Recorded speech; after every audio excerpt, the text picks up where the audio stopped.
Bonjour à tous, merci de nous retrouver sur Public Sénat. Alors en attendant l'examen du texte sur le mariage pour tous par les sénateurs qui aura finalement lieu à partir du 2 avril prochain, la commission des lois du Sénat poursuit ses auditions. Elle entend cet après-midi les représentants des différents cultes, à commencer par le culte protestant. Audition que je vous propose de suivre tout de suite. Bon après-midi. Bon, mes chers collègues, si vous voulez prendre place, nous allons débuter cet après-midi sans plus tarder, parce qu'elle sera assez longue, puisque vous savez qu'aujourd'hui nous consacrons notre après-midi à l'audition des représentants des principaux cultes pratiqués en France. Ça a été un peu compliqué, mais bon, voilà. Donc, nous commencerons par le pasteur Claude Batty, qui est président de la Fédération protestante de France. Ensuite, nous aurons Monseigneur André 23, ensuite le rabbin Bernheim, ensuite le président du groupe musulman, je ne sais plus comment, Monsieur Moussaoui, ensuite les orthodoxes et enfin les bouddhistes. Donc on ne pourra pas dire que le Sénat n'entend pas tout le monde. Donc je dois d'abord excuser Monsieur le Président, l'absence du président Jean-Pierre Sueur, qui présidera ces auditions, mais qui s'est retenu à déjeuner et qui arrivera peut-être en cours d'audition et qui ensuite présidera tout l'après-midi. Voilà. Donc, la Fédération protestante, mais monsieur le Président le dira peut-être mieux que moi, depuis 1905, rassemble plus d'une trentaine d'unions d'églises, 80 associations qui représentent plus de 500 communautés. Donc, il existe encore, d'après la conversation qu'on vient d'avoir, quelques églises protestantes qui sont en dehors de la fédération, mais bon, voilà, nous n'avons pas entendu tout le monde. Nous avons reçu un certain nombre de lettres, d'ailleurs, notamment des évangélistes, si je me souviens bien, et nous leur avons répondu qu'ils pouvaient s'exprimer par un courrier. Voilà, et que donc nous n'avions pas augmenté plus que ça nos auditions publiques, qui durent déjà une cinquantaine d'heures. Voilà. D'autre part, pour ceux qui sont présents à nos auditions régulièrement, le président Yates par exemple, ce matin, le gouvernement a annoncé que le débat serait reporté en séance publique au 2 avril, ce qui, à mon avis, est beaucoup mieux. Ça donne le temps au Sénat, et notamment aux rapporteurs, de mieux travailler, notamment entre la fin des auditions qui aura lieu le 26, où il y aura des auditions du rapporteur, mais pour lesquelles on préviendra les membres de la commission des lois, et le 27, date de la commission, dans une semaine où il y avait un tas de textes. Donc, vraisemblablement, alors sous réserve de l'accord de la conférence des présidents ce soir, mais je pense que bon, donc sous réserve de ce que nous dira notre directeur des services, comme ça qu'on dit? Non, je ne sais pas. Bon, la commission aurait lieu le 20 mars. 10 jours avant le rapport, ça nous permet, nous, de travailler les amendements avec le gouvernement, etc. etc. Voilà, donc moi, personnellement, je m'en félicite, finalement. Voilà.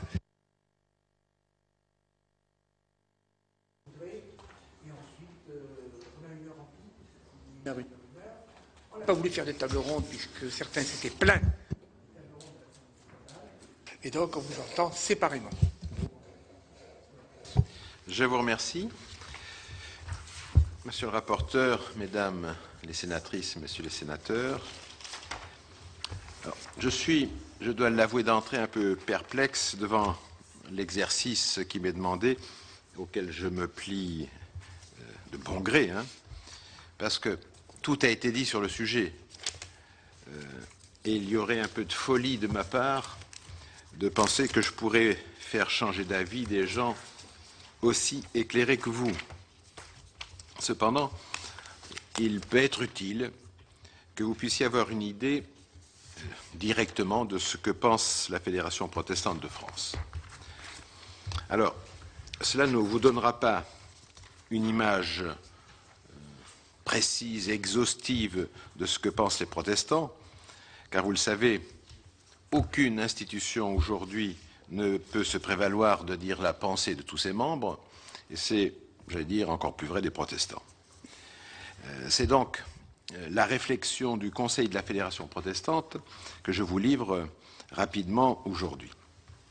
La déclaration générale de la Fédération protestante par son Conseil s'est faite le 13 octobre dernier. Elle rappelait que depuis leur création, les églises protestantes n'ont jamais considéré le mariage comme appartenant à l'ordre du salut. Le mariage n'est donc pas un acte religieux. En simplifiant, je dirais que pour nous, il n'y a pas de mariage protestant, pas de mariage chrétien, et il y a des chrétiens qui se marient. Ou pas d'ailleurs. Nos églises ont donc renoncé à placer sous le contrôle de l'Église l'acte constitutif du couple et de la famille, estimant que cela relevait du législateur. D'autre part, les protestants sont très conscients de la diversité culturelle des modèles familiaux, ceci se vérifiant déjà dans la Bible. Il est donc important à nos yeux de ne pas réécrire l'histoire en peignant un autrefois qui serait l'âge d'or de la famille, contrastant avec un aujourd'hui catastrophique pour cette même famille. La Fédération protestante n'entend donc pas tenir un discours de fin du monde sur le sujet qui nous est proposé. Ceci dit, l'avis défavorable de la Fédération protestante, du Conseil de la Fédération protestante sur ce projet de loi est motivé. La question qui est posée par ce projet de loi est à nos yeux fondamentalement sociale et collective, et pas d'abord religieuse. Elle relève de la façon dont une société se perçoit et se construit et des symboles dont elle marque le champ de son identité. Alors sur ce point, il faut clairement dire que les distinctions opérées entre homosexualité et hétérosexualité ne sont pas d'abord le reflet d'un moralisme d'un autre temps. Ils relèvent d'une exigence profonde du corps social. Celui-ci demande à être structuré symboliquement et réellement par la présentation et l'acceptation d'une différence originelle et fondamentale qui traverse jusqu'au plus intime des corps et des manières d'être. Considérer toutes les formes de sexualité comme indifférentes reviendrait en fait à empêcher toute rencontre véritable et tout métissage réel, parce que tout serait déjà imaginairement mélangé et nivelé. Le mariage n'est pas la fête de l'amour, la mise en scène de sentiments, mais une organisation sociale qui contribue à structurer les relations en symbolisant la différence entre générations, entre les sexes, entre épousables et non épousables. Il est le lieu où se construisent les rapports entre les sexes et les générations. Il faut dire que depuis quelques dizaines d'années, il y a une insistance, j'allais dire croissante, sur le choix individuel et l'amour comme justification ultime de la conjugalité. Et l'amour est vu comme un coup de foudre irrésistible, ce qui a fait que le mariage traditionnel, demandant d'abord engagement et fidélité, a été dévalué au profit d'une conjugalité amoureuse mais éphémère, mettant en exergue l'authenticité des sentiments et provoquant donc la précarité de l'union. La variété des formes de vie conjugale reconnues aujourd'hui, concubinage, pax, mariage, est le reflet de la préférence donnée au choix personnel et à l'instant sur la durée.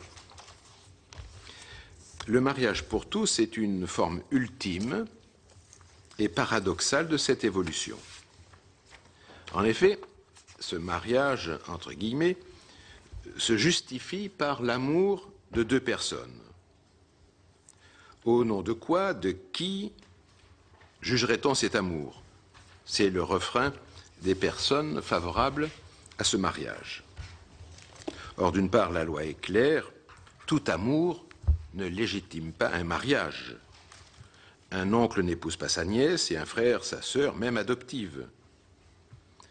D'autre part, et plus généralement à nos yeux, le mariage n'est pas, comme je l'ai dit il y a un moment, le sceau de l'amour. Il est premièrement un contrat social engageant la responsabilité.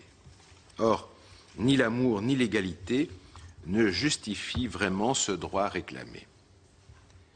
Paradoxal, disais-je, car au moment où beaucoup contestent au nom de l'authenticité des sentiments, justement, l'institution bourgeoise qu'est le mariage, eh bien, certains veulent à tout prix se marier. C'est que la revendication égalitaire devient première. Avant même, semble-t-il, la recherche de sécurité juridique que nous avons notée et que nous soutenons, c'est écrit dans notre déclaration. Mais il y a d'autres moyens d'obtenir cette sécurité. En fait, cette demande est aussi une forme de contestation du mariage traditionnel. Qu'un homme ne puisse pas épouser un homme ou une femme épouser une femme ne nous paraît pas une atteinte à l'égalité, mais le respect d'un agencement du corps social fondé sur des réalités qui s'avèrent difficilement contestables. La Fédération protestante de France donne donc un avis défavorable au projet de mariage pour tous, convaincue que la famille est le lieu symbolique où se construisent les rapports entre les sexes, entre les générations et entre l'autorité et la liberté. Avant que les tenants du mariage pour tous puissent parler de progrès, il faudra attendre pour savoir si cette évolution est vraiment positive. Avant d'en venir au point qui a le plus préoccupé le Conseil de la Fédération protestante, à savoir les questions liées à la filiation, je me dois de dire un mot maintenant sur les méthodes. Quoi qu'on en dise, ce projet de loi bouleverse une pratique ancestrale et inquiète beaucoup de Français. Il aurait donc été souhaitable de prendre le temps d'entendre les inquiétudes, de comprendre les motivations des uns et des autres. Or, quand le débat a été ouvert, la conclusion était déjà connue. Quand Madame la ministre de la Justice m'a reçu sur le sujet en juillet dernier, je lui ai demandé si ce que nous disions pouvait influer sur le processus et sur le résultat. Elle m'a répondu honnêtement que non. De mon point de vue, le gouvernement a sous-estimé l'impact de cette réforme. Quand on touche à des fondements sociaux, il faut prendre le temps de s'expliquer. Sinon, sous pression, au lieu d'un véritable dialogue, on arrive à des invectives et à des caricatures. Le temps qui a été pris dans le passé pour évaluer les lois de bioéthique, celui qui semble être laissé pour les lois sur la fin de vie, montre que c'est possible, il n'y avait pas d'urgence. Et le fruit d'un dialogue qui prend le temps d'écouter et de respecter l'interlocuteur est bien plus fructueux et efficace que l'utilisation d'une majorité parlementaire. Mais le point qui préoccupe le plus le Conseil de la Fédération protestante est tout ce qui serait en jeu autour de la filiation. L'adoption découle automatiquement du mariage et permet donc d'introduire indirectement le principe de filiation avec deux parents de même sexe. Il faut donc s'attendre à ce qu'un couple de femmes, par exemple, refuse quelque lien que ce soit avec le père biologique et donne donc l'illusion à leur enfant d'être les génitrices. Dans le même sens, quelqu'un a fait remarquer le questionnement qui pourrait être celui de leur petit garçon devant le fait qu'elle n'aime pas les hommes.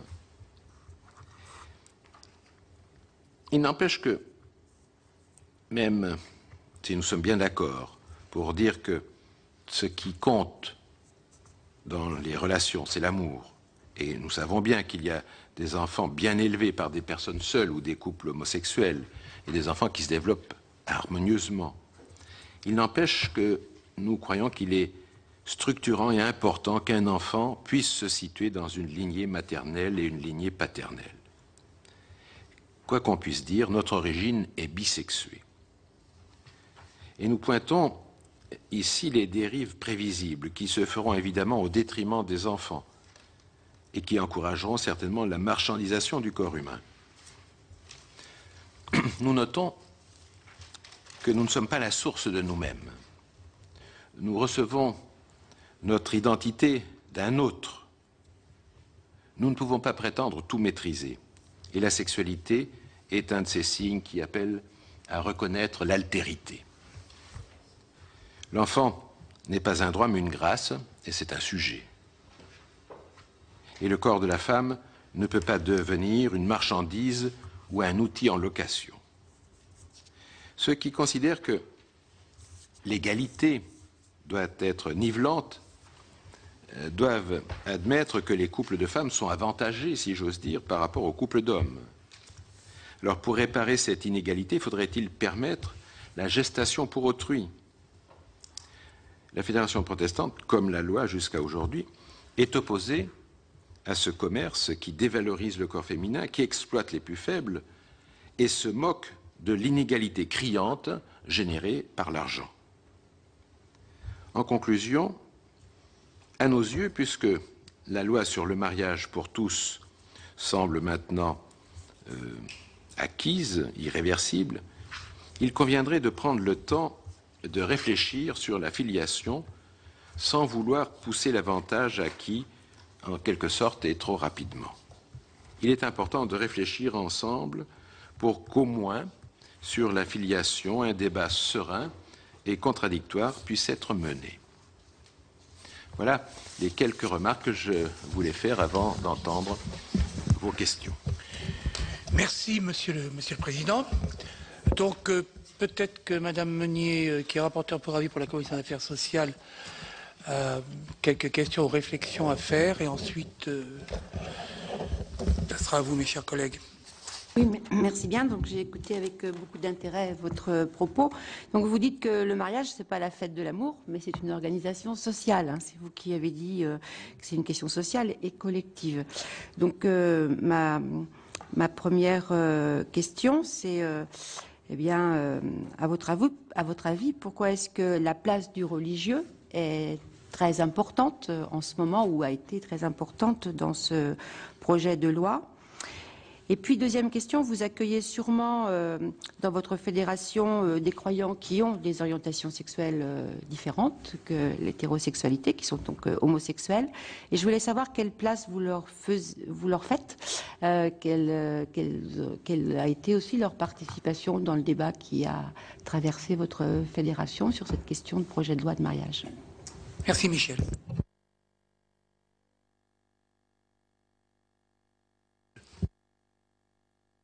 Si vous voulez. Alors, sur la question du fait qu'il y a des homosexuels dans nos communautés, c'est bien évident. Nous serions les seuls à ne pas connaître cette situation. Il faut que vous compreniez que la Fédération protestante n'est pas une église. Elle est composée d'un certain nombre d'églises qui, chacune, ont leur liturgie, leur discipline propre. Un certain nombre d'entre elles ont, depuis quelques années, des groupes de travail qui réfléchissent sur la question de l'accueil des homosexuels et de la bénédiction éventuelle des couples. Pour le moment, il n'y a qu'une Église qui a lancé, je vais dire, ces bénédictions de couples homosexuels, et ça se fait de manière très restreinte.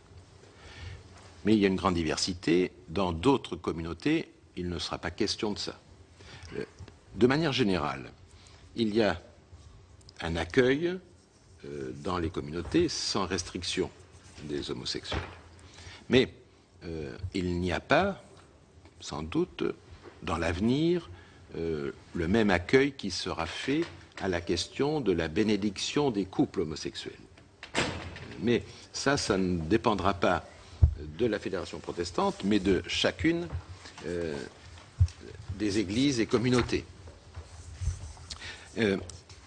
Vous posiez la question en préambule de la raison de l'importance de la prise de parole des religieux sur cette question. Je suppose que si ils ont pris la parole, c'est parce qu'on leur a laissé. Dans notre déclaration, nous n'avons pas voulu, et je l'ai redit là de manière incidente, laisser croire que cette question était une question centrale de la vie et de la foi. Nous faisons allusion dans cette déclaration à l'attitude de Jésus. S'il y a dans la Bible 2 passages en particulier qui condamnent nettement l'homosexualité, Jésus ne parle pas de ces questions. Et nous notons qu'il parle bien moins des questions de sexualité que des questions de pouvoir et d'argent. Ceci pour dire que la fédération protestante, je ne vais pas parler pour mes collègues, ils s'en chargeront même tout à l'heure, fait bien plus de déclarations et de travail sur les questions liées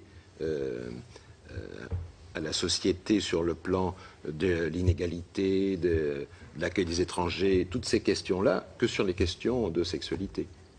Mais puisque ce sujet était sur le devant de la scène, il était aussi inévitable que nous donnions notre avis, sans plus, comme d'autres. Voilà. Il n'y avait pas, en tout cas, une volonté de monopoliser. Merci. Merci, Monsieur le Président. Donc, mes chers collègues, de s'exprimer.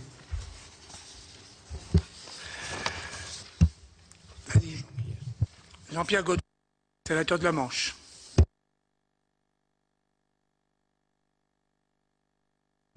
Tout d'abord, une remarque.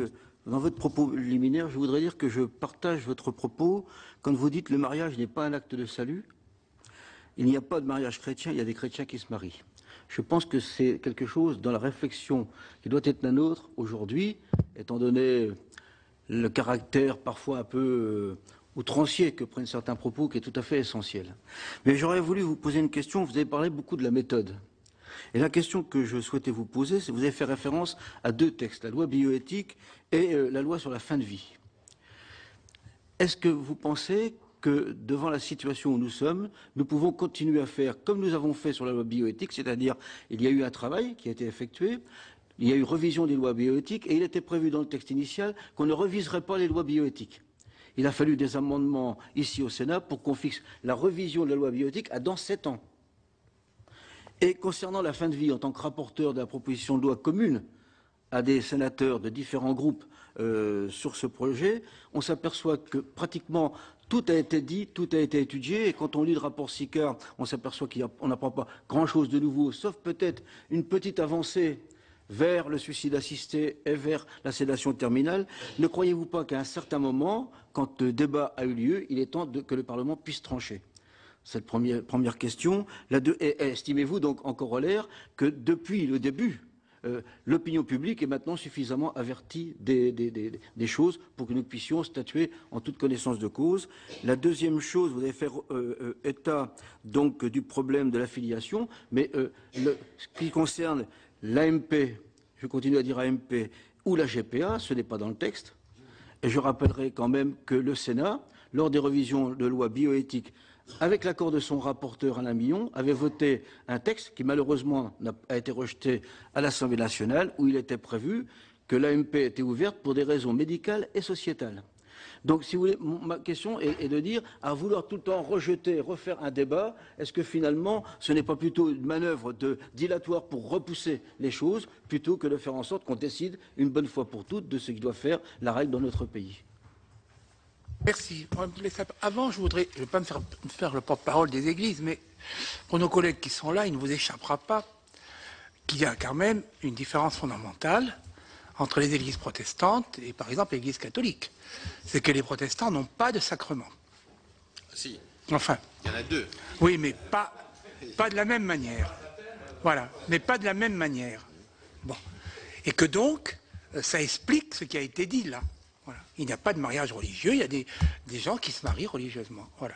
Alors que ceux qui sont catholiques ici, j'en vois un certain nombre, dont moi, bon, on sait très bien que le mariage catholique est un sacrement qui est indissoluble.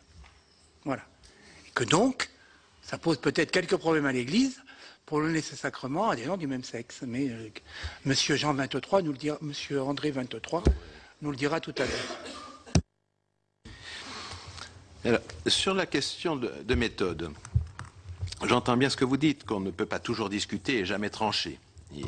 Mais ce que je note, c'est, comme je l'ai dit tout à l'heure, c'est qu'on savait avant le début du dialogue quelle serait la conclusion. Et ça n'est jamais bon pour un dialogue serein. Et c'est à ce niveau-là que les choses sont désagréables, et ce qui fait qu'il y a de la passion qui naît. Et je pense qu'il y a eu une sous-estimation de l'impact social de cette réforme. Mais bon, ça c'est l'affaire du gouvernement. Sur la question de la fin de vie, je pense qu'il sera utile, là encore, il y a eu le rapport Sicard, on attend un rapport du Comité national consultatif d'éthique. Donc, même si ça prend un peu de temps, je pense qu'il vaut la peine d'entendre toutes ces réflexions, de discuter, ne serait-ce que pour que la loi, si elle change, ou si elle ne change pas, soit bien comprise par l'ensemble des citoyens, et que même ceux qui ne sont pas d'accord avec la solution prise comprennent pourquoi elle a été prise. Alors que si on ne fait pas, on ne prend pas le temps de cette démarche, on a des gens qui sont frustrés et quelquefois révoltés par la façon dont les choses se font. C'est simplement cette remarque que j'ai voulu faire. Jean-Jacques Hyest. Jean-Jacques Hyest. Oui, Monsieur le Président, vous êtes passé rapidement sur le fait que pour le mariage ouvert aux couples de même sexe, on invoque l'égalité. Et vous avez dit dans votre propos, c'est dans votre déclaration, que ce n'était pas exact. Il n'y avait pas d'égalité parce qu'il ne peut pas y avoir d'égalité comme ça. Est-ce que vous pourriez un petit peu développer votre argumentation ?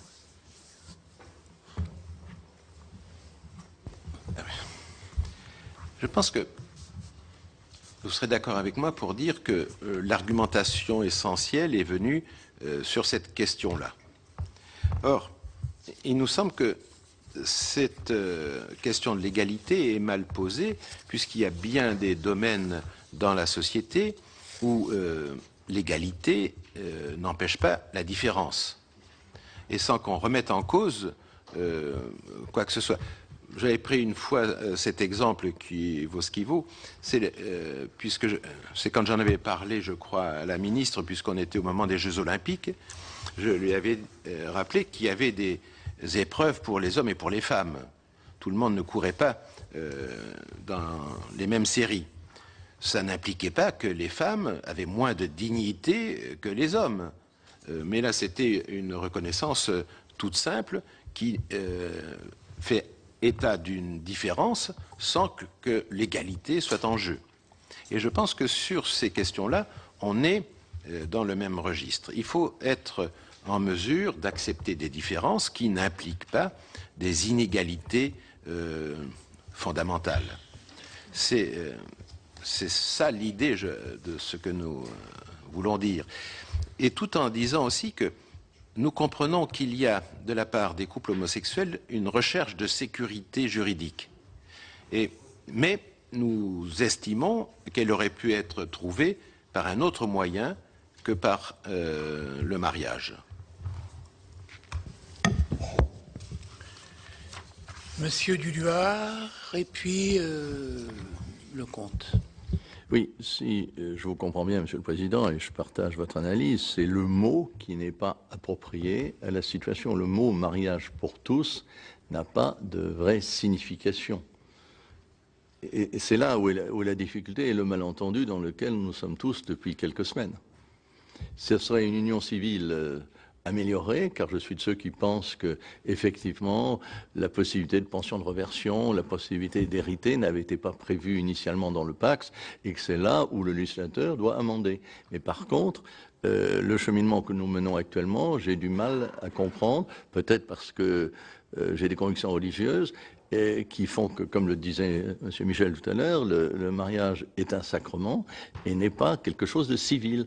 D'ailleurs, qu'à voir ce qui se passe en Espagne ou ce qui se passe au Portugal, c'est parce que justement le mariage était obligatoire pour tous, et le mariage religieux, et qu'aujourd'hui, des gens en Espagne et au Portugal qui ne sont pas catholiques ou pas croyants souhaitaient avoir une nouvelle formule. C'est ce qui a expliqué une forme d'union civile pour éviter ce malentendu lié au mariage sacrement.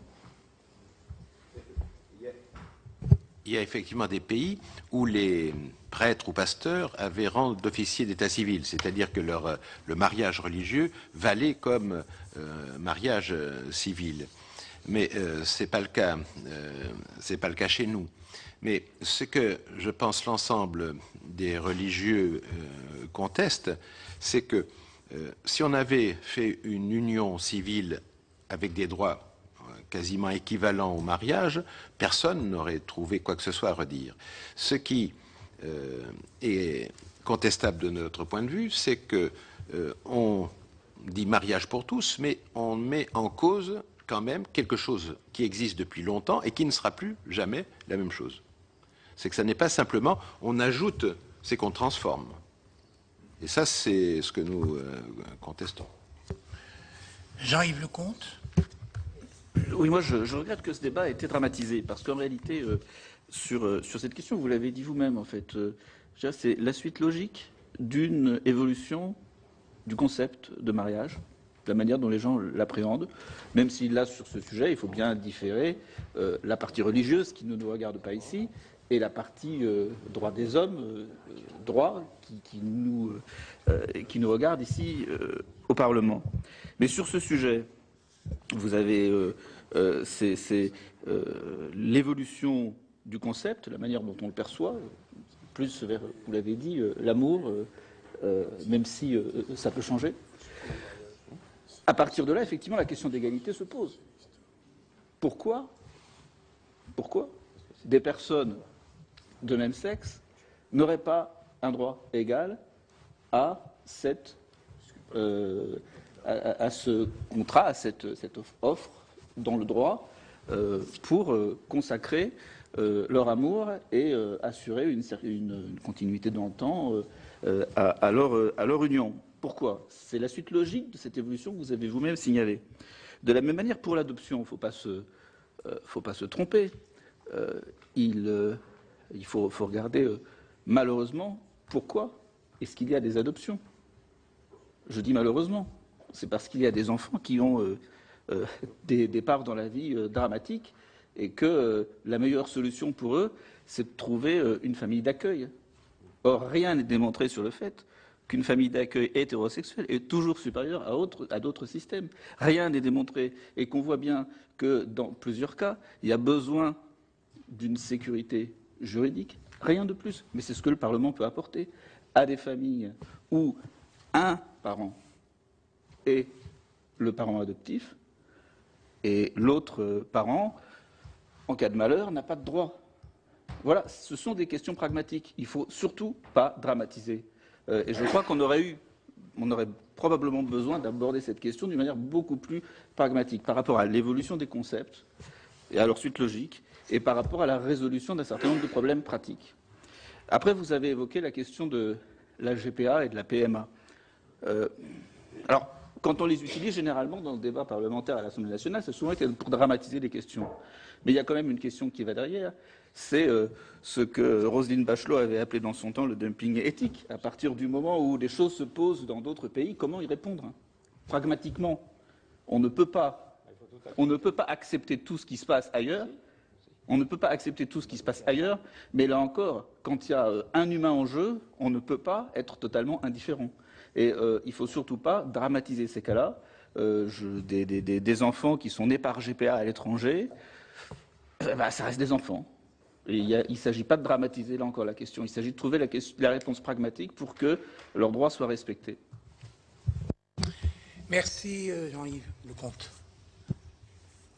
Oui, je suis bien d'accord pour dire qu'il ne faut pas dramatiser et qu'il y a eu, d'une certaine façon, beaucoup trop d'idéologie dès le départ, alors qu'il aurait fallu beaucoup plus de pragmatisme et sur les questions juridiques en particulier.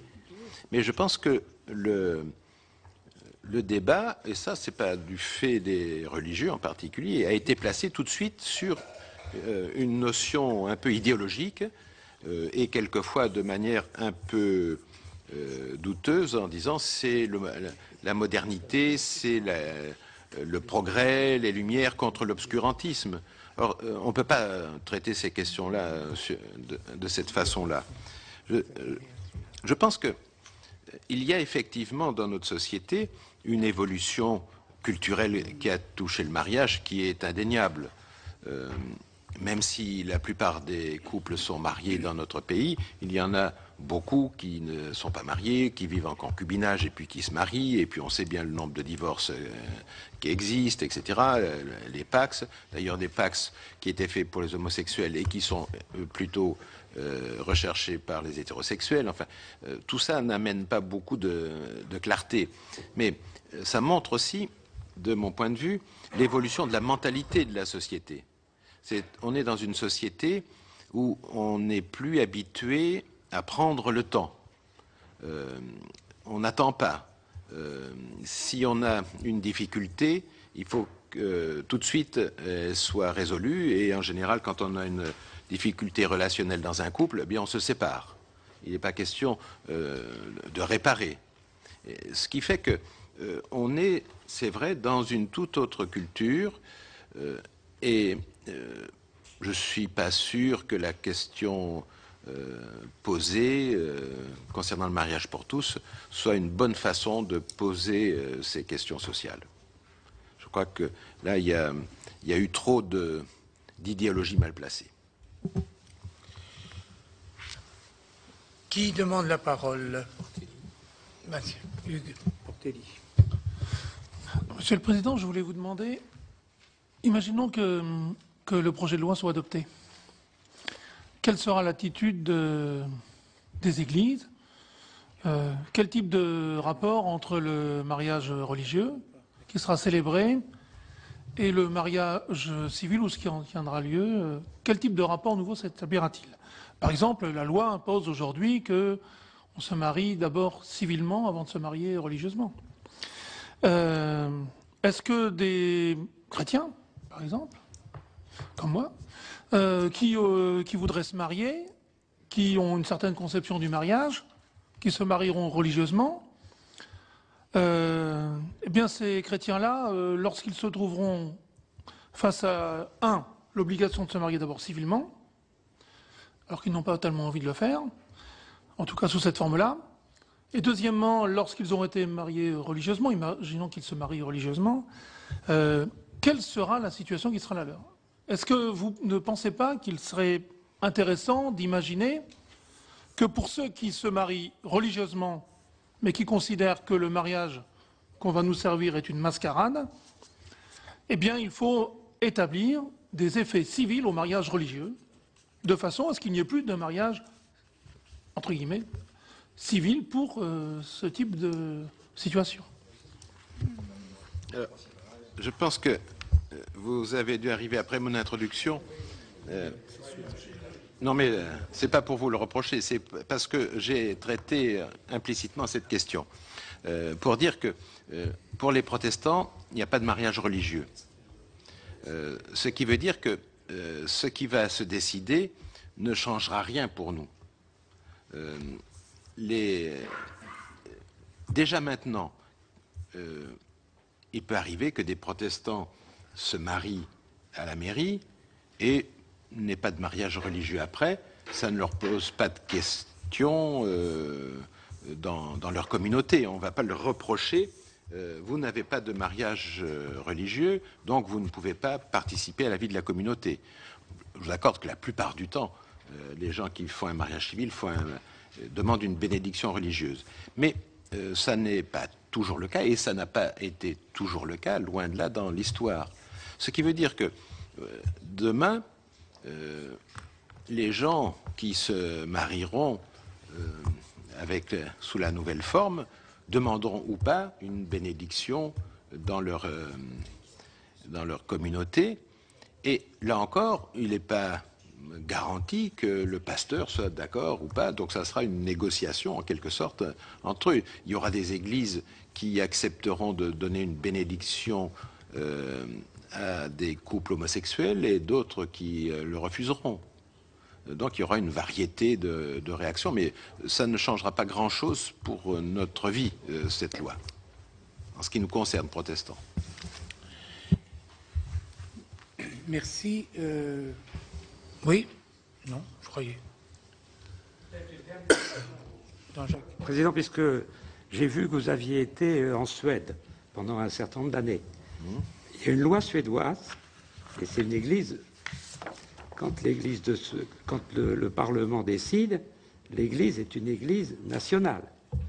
Donc j'ai lu quelque part, je ne sais pas si c'est vrai, qu'à partir du moment où il y a une loi, elle s'impose aussi aux pasteurs luthériens de Suède. C'est-à-dire que je ne vais pas répondre précisément parce que je ne sais pas ce qu'il en est tout à fait pour l'Église de Suède, parce que en fait, elle n'est plus Église d'État depuis l'an 2000, je crois. En Norvège, c'est la même chose. Oui. J'en ai parlé encore la semaine dernière avec un ami qui est pasteur en Norvège, et les questions sont effectivement un peu complexes, dans la mesure où les pasteurs peuvent faire des mariages qui donneront un état civil. C'est ça. Donc, ça complique beaucoup les choses. Et tous ne sont pas prêts à faire ça. Donc, heureusement, chez nous, la question ne se pose pas. Non. Voilà. Non, mais c'est vrai que... intéressant de voir l'inverse. Voilà, Quand, tout à fait. Quand le civil impose sa loi... Voilà, quand ça a des conséquences directes sur la vie des églises. Merci. Alors, bon, y a-t-il d'autres... Bon, Jean-Pierre Godefroy, la dernière question, Oui, et le président Sueur conclura. Peut-être, Monsieur le Président, une question. Nous sommes dans un débat dans notre pays qui traîne en longueur. Enfin, ça doit être réglé, c'est la première Assemblée nationale, mais on va continuer. Comment est-ce que vous expliquez que chez nous, ça demande autant de temps et que chez nos amis britanniques, ça leur a demandé une journée? Ah oui, mais peut-être, mais quand même, Monsieur le Président, il n'y a pas que cette explication-là. Il ne faut pas parler de nos amis britanniques, parce que selon les amis britanniques, la GPA est autorisée depuis très longtemps, et ça marche très très bien. Voilà, donc bon. Si on veut parler des amis britanniques, parlons-en. Monsieur le Président. Mais il faut dire qu'il est très difficile, on a parlé des pays nordiques, si on parle de l'Angleterre avec l'Église anglicane qui est Église d'État et la reine qui en est le chef, on est dans des situations qui sont très différentes des nôtres et des cultures qui sont aussi très différentes des nôtres. Et c'est pour ça qu'il est difficile de comparer. Je lisais il n'y a pas longtemps ce qui se passe aux États-Unis sur la GPA, qui est liée à des contrats privés et qui n'est pas réglementé par la loi. Mais là encore, on est dans une autre culture où on est très sévère sur certains points et puis laxiste à nos yeux sur d'autres. Donc, dire qu'il faudrait faire comme les uns ou les autres selon que ça nous arrange, ça ne peut pas fonctionner comme ça. Et en ce qui me concerne, moi, je ne me plains pas qu'on discute longuement d'une question comme ça, qui est quand même une question importante, plutôt que de la traiter rapidement entre deux sessions d'un Parlement. Donc, de ce côté-là, je suis plutôt content d'être français. Merci beaucoup, Monsieur le Président. Est-ce que le Président Sueur veut poser une question ou ajouter un mot avant qu'on clôture cette audition? Rien dire, mon cher Jean-Pierre Michel. Je voulais tout simplement vous remercier, Monsieur le Président, d'être venu. Et je vous renouvelle mes excuses de n'avoir pu être là dès le début pour la raison que je vous ai dite. Je remercie aussi Jean-Pierre Michel, le rapporteur de la Commission des lois et vice-président, qui a bien voulu présider cette audition, ainsi que d'autres auditions la semaine dernière, sans compter celle qu'il présidera aussi dans le futur. Et cela est précieux, et compte tenu de sa grande compétence sur ce sujet, je pense que vraiment il nous fait beaucoup de... on est très heureux de cela. Bien, moi je ne vais pas ajouter de questions, mes chers collègues. Je pense que toutes les questions ont été posées et que vous avez vu le rythme, Monsieur le Président du Sénat. On a le temps. Voilà. Il n'y a pas de précipitation, on n'est pas à 3 minutes près. Chacun doit pouvoir s'exprimer. C'est important parce qu'on m'a dit que dans d'autres lieux, que je ne citerai pas, c'était un peu différent. Mais vous l'avez dit au début, parce qu'on n'a pas besoin de se parler pour qu'il y ait une communauté de pensée. Je ne dis pas une communion de pensée, parce que je ne voudrais pas qu'on interprétât cela d'une manière qui fût contraire aux principes qui nous régissent, mes chers collègues. Bon, ben merci, Monsieur le Président. Permettez-moi de vous remercier de votre accueil et de vos questions. J'espère que les quelques réponses que j'ai pu donner vous auront éclairé. Je vous souhaite une bonne suite d'auditions. Merci beaucoup. Voilà pour les travaux de la commission des lois, travaux préparatoires à l'examen du projet de loi sur le mariage pour tous, qui sera donc débattu en séance publique à partir du lundi 2 avril. Tout de suite, preuve par 3, la mission politique de la rédaction de Public Sénat, qui reçoit cet après-midi le ministre du Travail, Michel Sapin. Bonne fin de journée à tous.